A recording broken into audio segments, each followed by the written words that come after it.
Welcome to She Sells Radio. This is my first interview back from maternity leave, and it could not be with someone who I was more excited about than the incredible powerhouse woman I am bringing you today.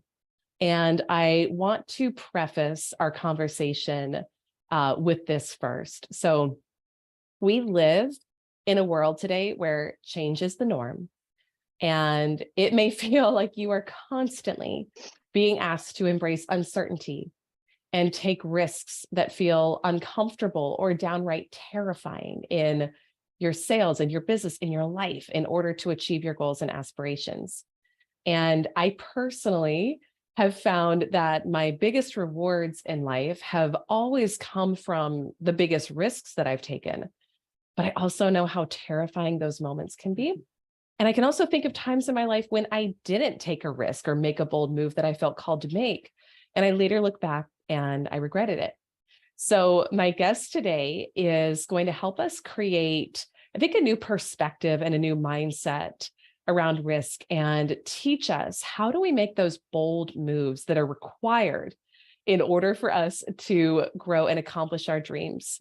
So my guest today is Christie Hunter Arscott. I'm going to read you her professional bio in just a minute, but first, I just want to share with you my personal connection with her and why I'm so excited to bring her to you today. I've had the privilege of working with Christie as a client of mine off and on for about the past year or so.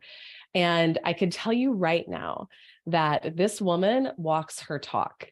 And I can tell you that what she is going to encourage you today to do and the way that she's going to encourage you to think is something that she lives authentically every single day as she personally goes about creating her most expansive career and life, and also works with so many clients around the world to help them do the same. So she's absolutely incredible. I'm going to read you her professional bio in case you're not yet familiar with her work.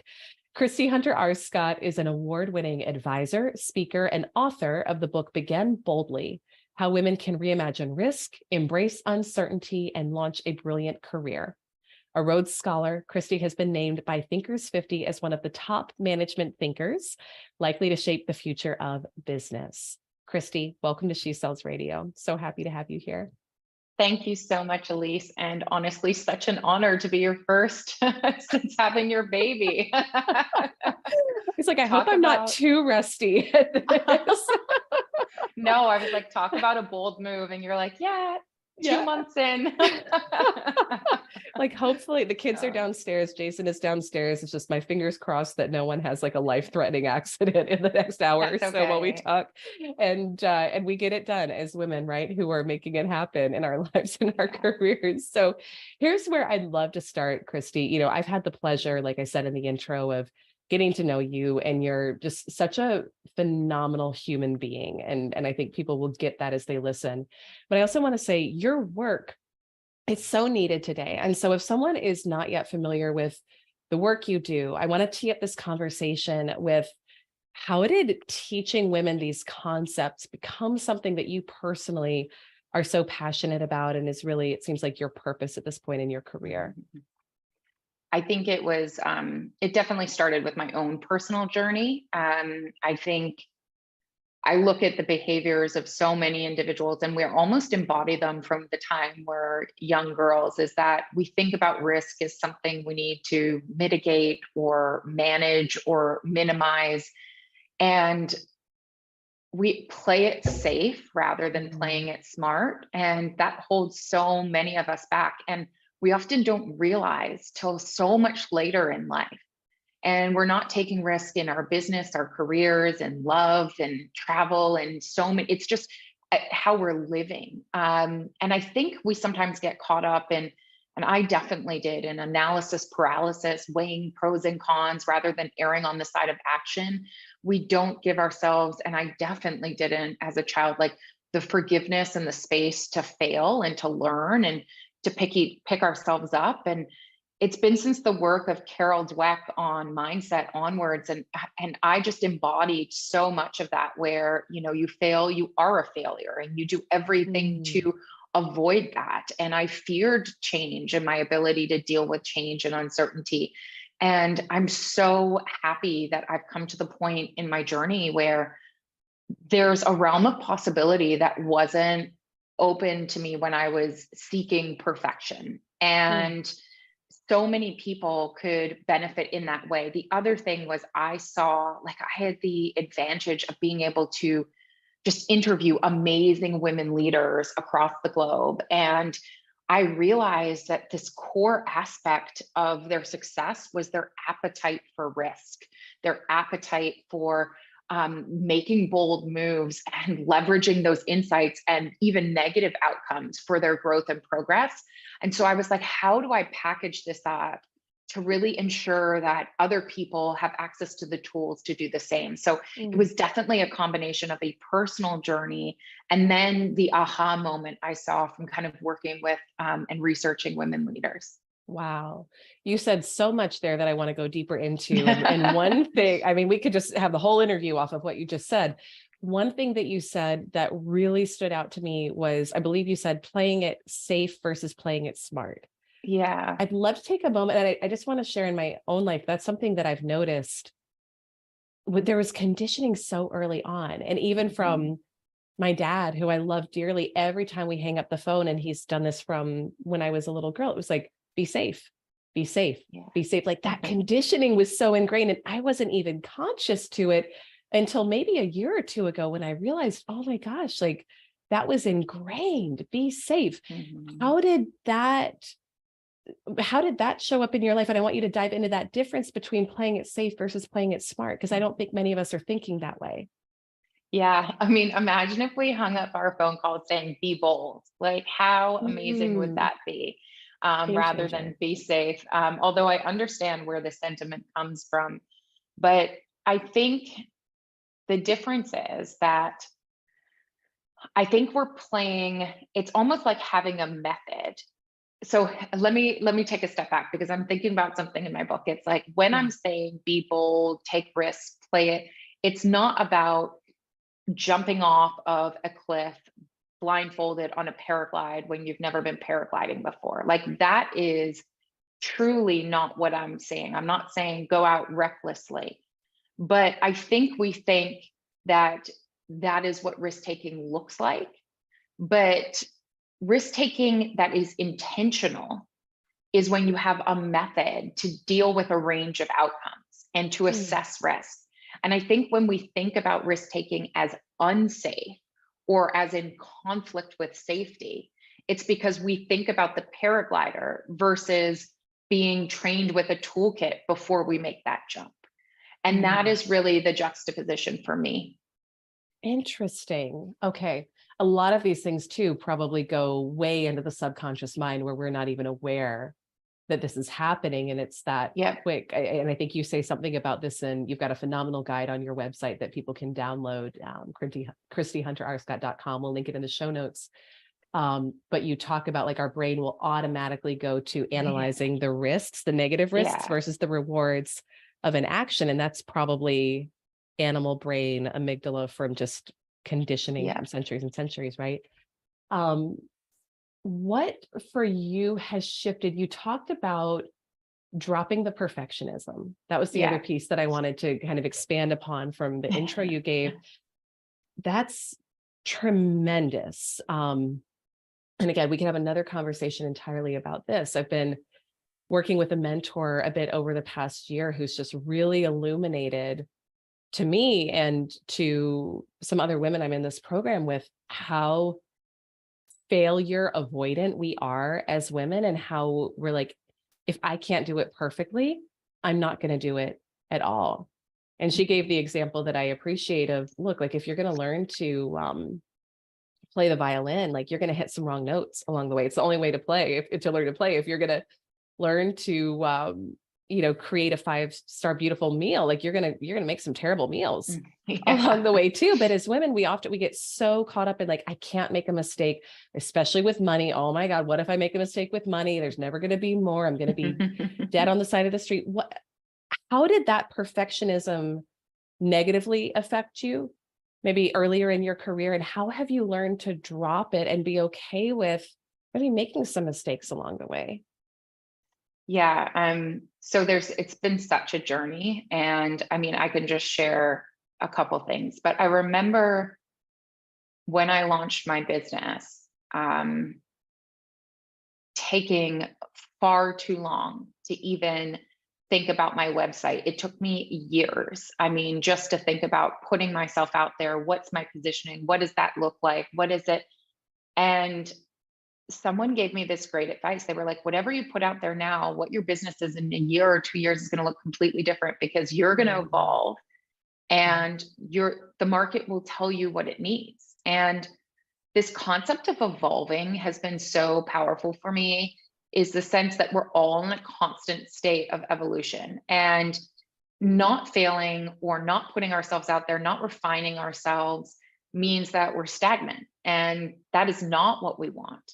And there is no perfect website or offering or positioning. There isn't. So I think one thing that has helped me is saying that I am in the constant state of experimentation. My life is, my marriage is, me as a parent is, my career is. I'm always experimenting. And I will always get data back that helps me refine who I am and how I approach things, whether that be my investments, whether that be my financials, whether that be, how I invest my time, because there's no silver bullet solution for things in life. We just get data through experimenting. So that has been really powerful. And in my book, I have this model, and it's intentionally simple, so you can put it up on your wall and you just remember it. And it's risk, reward, refine, repeat. And the idea is you assess whether there's a risk you want to take, a bold move you should consider making. And there's also a framework to help you decide whether that's something you should take. Okay. And then when you make it, you assess the rewards. And rewards can also be lessons learned made from missteps or investments gone wrong, or a failed client proposal, or whatever it may be. And then refine. This is my favorite bit, and at least I think you'll really appreciate this. On the outcome of taking a risk, I always ask myself is, am I going to have this output of risk taking, this outcome, refine me or define me? And when I define myself based on the outcome of a risk, then that's where the growth stops. Risking successfully and then thinking I'm a success and I'm done means we are never going to evolve and we are never going to grow. Risk taking and we have a failure and we think I am a failure means that we've got this outcome identity conflation. We think failure is our identity. But instead, I always choose, I allow the outcome of risk taking to refine me, not define me. And then I repeat. And it's a continuous cycle of risk, reward, refine, repeat. And that has been so powerful for me. Last thing I wanted to share was, I see all these quotes out there, and it was like, and there's this one, something along the lines of, what would you do if you couldn't fail?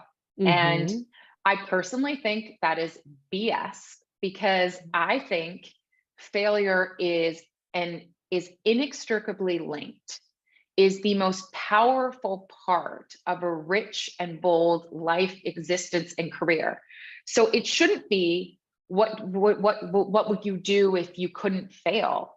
It should be, what will we do even though we're risking failure? What is important enough to risk that? Because failure is integral in any kind of bold life. And so I don't think we should be talking about life without failure. I think we should be talking about, what do we do with failure and how do we deal with failure? Interesting. And I know in your research, so you've done quite a bit of research into this, which I think is part of what's so powerful about your work and your book, is not only do you live this, but you've also studied women who create really incredible careers for themselves. And so I'd love to dive deeper into, you said something at the beginning about the women who you saw really succeed in their careers. It was like they had a healthy relationship with risk, or they were embracing risk.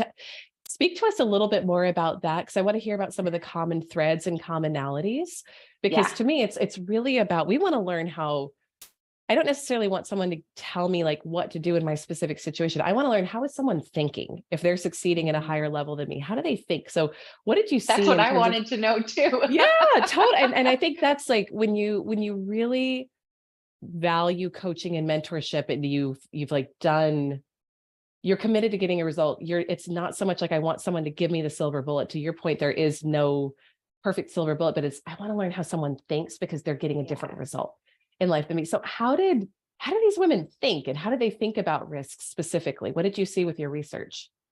Yes. So I will tell you one of the biggest aha moments I had, and my favorite kind of enduring concept from my research that for me and for many of my clients has been life changing. And I learned this from interviewing senior level women.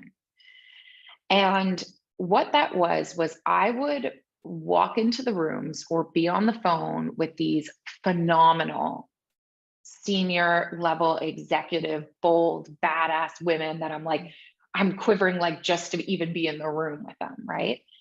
And I thought that these leaders would show up confidently, but they didn't. Many of them showed up as, why are you interviewing me? It's okay if you edit out my remarks. I'm not sure I have anything interesting to say, before they then launched into telling me like crazy, amazing things. Wow. And I looked at my notes after a series of interviews and discussions, and I thought, I've always thought confidence was the prerequisite for success, and that we should all be trying to cultivate more confidence, that girls are being told to be more confident, that women in the workplace are told that to be successful, you have to be more confident. Right. And I was like, the most successful women leaders do not show up confidently every day. And what that means is that confidence is not a prerequisite for success.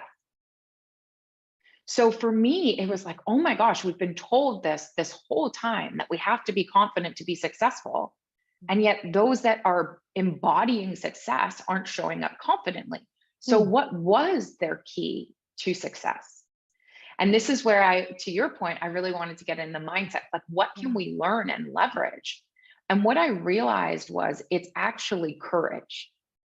So instead of showing up confidently every day, even when they were facing self-doubt, even when they were lacking confidence, they showed up courageously.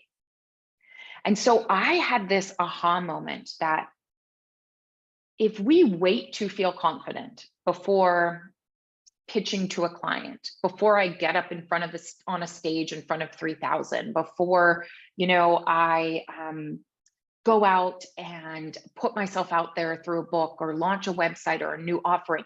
If we wait for confidence, we will be waiting forever.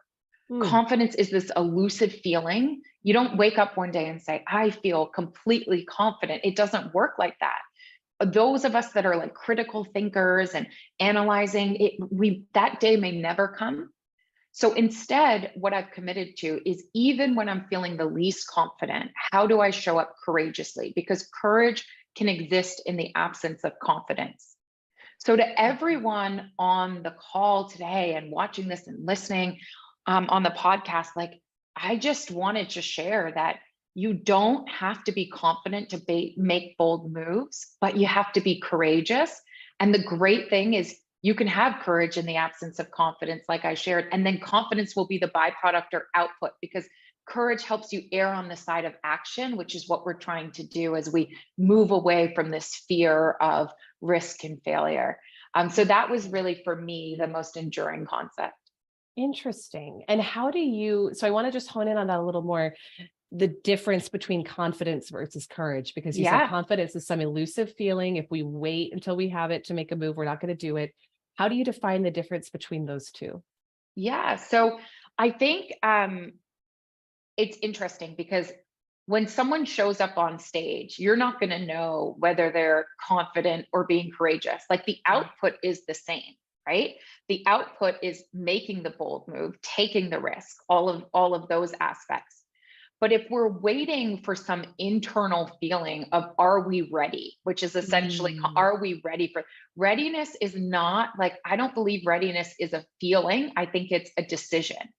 And so the idea for us is not waiting for this, I'm in a perfect state, I feel perfectly full of self-esteem, and I don't have self-doubt. So confidence essentially is, for me, saying that you don't have self-doubt. But you can have courage while facing self-doubt. You can be like, you know what? I have my limitations. I'm worried about this. I'm doubting myself today, but it doesn't matter because I can take courageous action. Yeah. So courage for me elicits a feeling, and I talk about this a lot with my clients. Language and how you phrase things can either elicit action or inhibit action. And if I encourage my clients to wait till there is no self-doubt, till they feel ready, until they're fully confident before speaking in front of a panel, before writing, before starting that blog or designing that art piece or anything, then that actually inhibits action because they will constantly question those feelings. Do I feel it? But Wow. courage, I had the courage to take this action. I had the courage to make a bold move. They know that they can sit with that self-doubt, sit with those fears, sit with the lack of confidence and still move forward. And then they actually get confidence from actually making the courageous action. So it becomes a cycle, but it just can't be an input or prerequisite for bold action or risk taking because that feeling won't come. That's so interesting. I appreciate that distinction. So it seems like if we're looking to be confident in something, the only things we're going to be confident in are things we already know we can do Yes. successfully. Is that fair to say? 100%. Got Yes. it. Got it. And so it's like you're not going to feel that until you test, until you err on the side of action. And to Yeah. do that, you have to be in unknown waters. You have to be in unknown territory. And anything that is bold and brilliant is built through being courageous when you lack confidence. Oh, that makes so much sense. That makes so much sense. And I want to go a little deeper too into erring on the side of action, which is, oh my gosh, so powerful because we're all taught, at least I was, err on the side of caution with what you're doing, with your investments, with your money, all of it. And I found that in my own experience, I'd be curious to hear your thoughts, but like that never creates the expansion I'm looking for. No. But we also have to kind of train it out of us. And so when we're evaluating a risk, you said earlier, looking at risk, you're not going to tell people to go jump off the side of a cliff without a safety net to know what they're doing. But it is going to be, there's a method, right, to looking at what are maybe there's no right risks to take versus wrong risks, but what are the best, you define them as bold moves to take, right? So maybe if you can give us some context, how do we analyze the right versus wrong risks to take, and maybe we can tie it into action in a minute too, because I love what you say about that. But let's start with that. How do we decide right versus wrong risks? So that is at really the crux of the book, because what I found was women avoid risk taking because they don't have a method to do it, right? And I use this example that every day we get in our car and driving is a risk, right? But we went to driver's ed, probably. We have a license, we have an emergency number, we have someone if we get a flat. And it's similar in the sense that risk taking outside of driving your car every day is no different. Is you need a method and a support system and multiple other factors. So the way that I encourage us to reframe risk is, instead of saying, I have the choice to take this risk, that can sound scary and again inhibit action. So I always like to say I have the opportunity to make this bold move, and am I going to make this bold move? And then it also helps because it is an acronym in terms of how we assess it. And the M in moves, which is how you assess risk, is for motivation. And I truly believe that the risks or bold moves that are worth making are the one when you have a motivation that matters. And so it is so important to crystallize this at the outset. And it serves a number of different purposes, right? One is, if we have a motivation that doesn't really matter, like for instance, we are looking at something very extrinsic, like, oh, we think we want something and maybe it's superficial or comparison based. If we really analyze that, then we might be like, this may not be the risk for me because I don't think my motivation really matters. Okay. But another reason why is because risk taking is not easy. And during the process, you will face the fears, the stuff, they don't go away, right? Mhm. But if you have a motivation that matters, every time you hear your inner critic, you have Yeah. fear, you have self doubt, you can return to that why, and it will fuel you through the hard times. Got it. So, for instance, for me, writing a book, I had so many dark days where I was like, who am I to be doing this? What am I doing? Going through a Mm. million edits, questioning the impact I could have because I'm Yeah. human.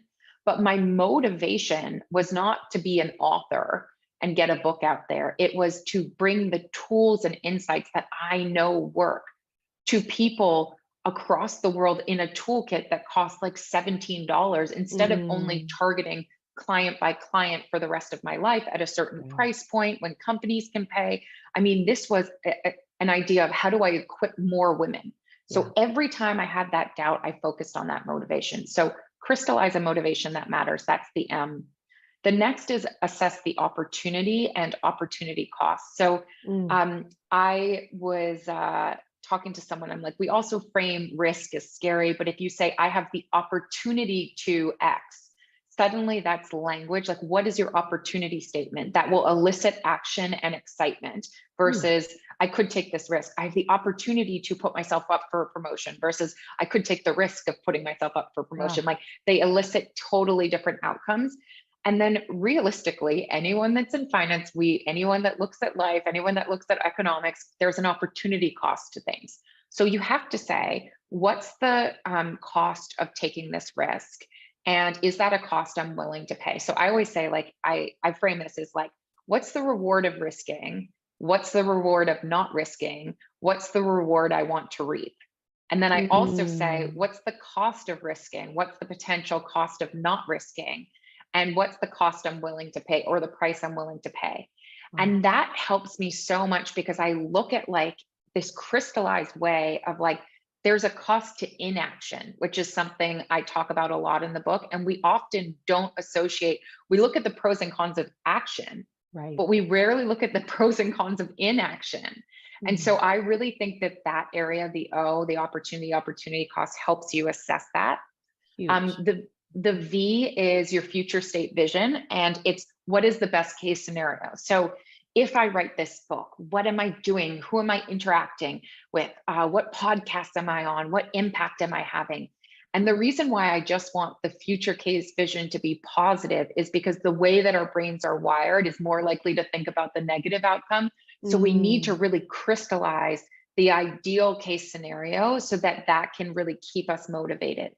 The E is the end game plan. What am I going to do if this works and not work? So one thing is like, if it works, sometimes people freak out because they're like, oh my gosh, I had a risk and I got that opportunity, but now I'm freaking out. Now what do I do? So creating a plan for how will you step into that elevated space is so essential. But Mm. instead, and then also the E end game plan is for if you fail, because the reality is, I always say, you'd be better off putting your energy that you usually put into avoiding failure to instead creating a plan for failure.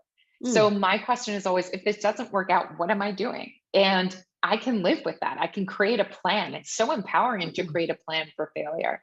And then the last, I won't go into all of the intricacies of it, but the core of it is support. You do not go into risk taking alone, particularly if you're a woman, because the reality is risk gone wrong. We face different repercussions oftenly than our male peers. And so you need a safety net, you need a support structure, you need stakeholders, you need advisors. So I walk through who those are and how you cultivate that because it's really essential. So yeah, motivation, opportunity cost, vision, future state vision, end game plan, and support. And that's how Oh, you assess whether a risk is worth making. wow. Wow. Oh my gosh. The so many things to take away from that. And the one that I'm really glad you highlighted on, because for me, that's something I've just been thinking about so much as I, have studied your work and thought about this interview is like, what is the cost of inaction here? And I think if Yes. someone can take from what you said, whatever resonates most with them. That's something I'm going to take with me to remember to always ask that question because it's a total reframe. It's a Yes, total reframe. And I it is. think, And Mhm. Elise, one thing I was thinking about is I used to do these flip the script Fridays. And instead of Yeah. saying, what happens if I risk, ask yourself, what happens if I don't? And just Mm, flipping it in that way. But I love that the cost of inaction resonated with you, because I just think we don't think about it enough. yeah. Oh my gosh. Yeah. I've got, when I think about our clients in the community, Yeah. all the women are taking some sort of bold move or feeling called to take a bold move. And Yeah. I've got a client I was working with this week who's got the opportunity to go launch her own business. And she's so excited about it. And yet it would mean she stops her income for a while she launches this new thing. And so she's going through, oh my gosh, what happens if we go through the savings, and what about the kids and all of that? But I think that reframe, I'm going to have her read your book and encourage her to do that reframe. What is the cost of inaction here? Because it's Mhm. the loss of a dream and a vision that's been on her heart. So Oh, yeah. yeah. This is so powerful. Christie, tell everyone, where can they connect with you? Where can they get the book? We'll link everything in the show notes. And then I've got one more question for you before we wrap. Sure. So I'm on social media under my name, and you can follow me on Instagram or LinkedIn. Connect with me at Christie Hunter Arscott.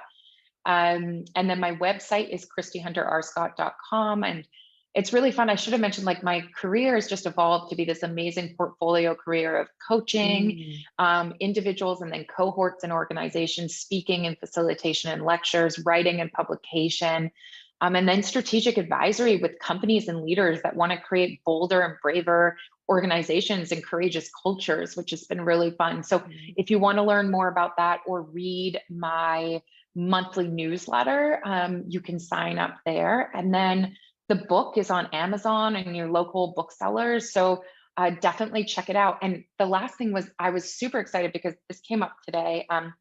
The choose courage over confidence. Mm. It's really been a theme that's resonated. And I wrote an article for Harvard Business Review on it, and it became one of their most popular articles. It's been getting so much traction, and it got chosen for a special print edition that's coming out this month. I think Oh, it's May 9th. So if you can amazing. read it online, or if you want to pick up the print edition, if you're in the US, I believe in the next week it'll be out. So Oh, that's amazing. That's so amazing. Congratulations. And thank a you. testament to making bold moves, right? How it Yeah, worked. And that's what I definitely. love. Like, I know you live this. Like I said at the beginning, you Oh live gosh, this. And so it's like, it's not always roses and it's not always easy, but there are no. those tremendous rewards that come along with it. So that's super exciting. And yeah, by the time this comes out, people will be able to get that as well. So Yeah. I beautiful. forgot. I should Yeah. backdate it. Yeah, no, it's all, I mean, this will come out like shortly after. So that's Yeah. perfect. Christie, final question for you. I think I love what you said about, you really see your work, your life as an evolution. You're constantly Mhm. evolving. Um, Looking back at maybe where you were when you were first starting your career and facing those self-doubts and not as confident or courageous as you are Yeah. today, what's the number one thing you wish you would have known, your younger self would have known going into the work you do now? Oh gosh. I think it's so hard to pick one, Elise. And if you want to give a um, couple, give a couple. y- I'm not mad at yeah, it, but I yeah. mean, I would just like to summarize, and it's really some of the things we've already talked about today, Yeah. that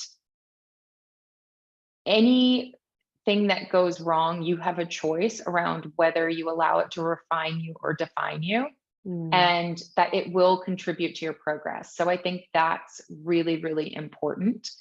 yeah. I think it's also about that theme that I talked about, which is choosing courage over confidence. And I waited far too long to feel like things were perfect, or I was confident to do certain things, and it delayed certain things that I should have done sooner, because Mm, I think I would have made more bold moves sooner, if I, had that courage, rather than focusing on feeling ready and eliminating self-doubt. mm, So those for me are definitely the main ones. And the last one is just what you just mentioned when you asked me this question: is we are not finite beings. We are not defined. Who I am an hour from now, tomorrow, is going to be different than who I am on this podcast. And that is the mm, beauty of designing your life and evolving and being committed to what I call like a state of continuous improvement. And I just think constantly thinking about your life and your career as an experiment and in a continuous state of experimentation is so empowering and gives you the space and grace to make more bold moves and continue to refine yourself. So Right. those are really the ending messages for me.